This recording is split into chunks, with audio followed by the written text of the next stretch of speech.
plata o plomo. என்னடா ஜாக்கே, school ஃபுல்லாக உங்கள் ஃப்ரெண்டை பற்றி புகழாரமாக இருக்கே. தாத்தாக்கு ஹெல்ப் பண்ணுறாராம், கலெக்டர்கிட்ட ப்ரைஸ் வாங்குறாராம், உங்களை படிக்க வைக்கிறாராம், செடி நடுறாராம், தண்ணி ஊற்றுறாராம். நீங்களாம் ஃபஸ்ட்டு படிக்கிறதே கஷ்டம்டா, பாஸ் ஆகிறதே நீங்களாம். உங்களை எப்படி படிக்க வச்சு அவன் மொக்கம் வாங்குறானா இல்லையா பார்க்கலாம்டா லாஸ்ட்டில். விஜி, பக்கி மாதிரி பண்ணாத, கம்முன்னு போயிடு.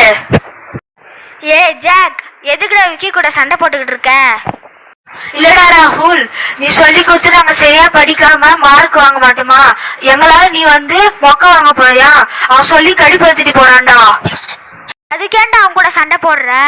நீ நல்லா படிச்சு நல்ல மார்க் எடுத்து நீ பெஸ்ட்ன்ட்டு அவங்கிட்ட காமிடா. சரிடா ராகுல், நானும் சாமி இன்னைக்கு உன் வீட்டுக்கு வரண்டா படிக்கிறதுக்கு. ஹே ராகுல், உங்களுக்கு ஜூஸ் ஸ்நாக்ஸ்லாம் வச்சிருக்கேன், ஃப்ரெண்ட்ஸ்லாம் நீங்கள் ஷேர் பண்ணி சாப்பிடுங்க. சாம், ராகுல், வாங்கடா ஃபர்ஸ்ட் போய் ஸ்நாக்ஸ் சாப்பிட்டுட்டு அப்புறமா படிக்கலாம். ஜாக்ஸ், சாம், 2 பேரும் விளையாடிட்டு அப்படியே சாப்பிட்றீங்க. ஹேண்ட் வாஷ் பண்ணீங்களா? ஹேண்ட்ஸ்லாம் எவ்வளோ டர்ட்டியாக இருக்கும். சரிடா ராகுல், நானும் சாம் ஹேண்ட் வாஷ் பண்ணிட்டு சாப்பிடுறோம்.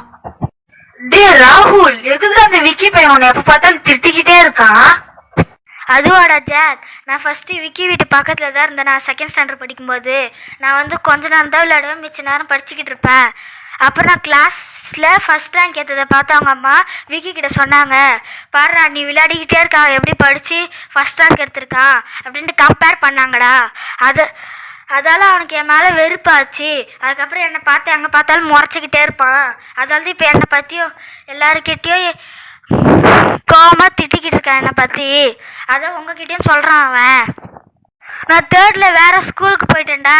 அதுக்கப்புறம் நான் 7th தான் அவனை இப்போ மீட் பண்ணுறேன். ஆமாப்பா, உங்களோட 2nd ஸ்டாண்டர்ட் படிச்சேன் அந்த விக்கி இப்போ இந்த ஸ்கூலில் தான் உங்க கூட படிக்கிறானா? ஆமாம்மா. நான் பேரண்ட்ஸ்க்குலாம் ஒரு சின்ன இன்ஃபர்மேஷன் கொடுக்க போகிறேன். நம்ம பேரண்ட்ஸ் பண்ணுற ஒரு தப்பு என்னன்னா, பசங்களை ஃப்ரெண்ட்ஷிப்பாக இருக்க பசங்களை விரோதியாக மாற்றிடும். அது எதனாலனா, இந்த பையன் எப்படி படிக்கிறான் பாரு, உன் ஃப்ரெண்டு எப்படி படிக்கிறான் பாரு, அந்த ஃப்ரெண்டு எப்படி படிக்கிறான் பாரு, நீ எப்படி படிக்கிறேன்னு கம்பேர் பண்ணுறோம். அதனால பசங்களுடைய மைண்ட் செட் இதை எடுத்து அவங்க விரோதியாக மாறிடுறாங்க. நம்ம பசங்கிட்ட என்ன டேலண்ட் இருக்கோ அது வெளிப்படுத்தணும், அவங்களுக்கு என்கரேஜ் பண்ணணும். அவங்க என்கரேஜ் பண்ணி நம்ம தான் அவங்க ஃப்யூச்சரை நல்லபடியாக கொண்டு வரணும். Please like, share and subscribe friends.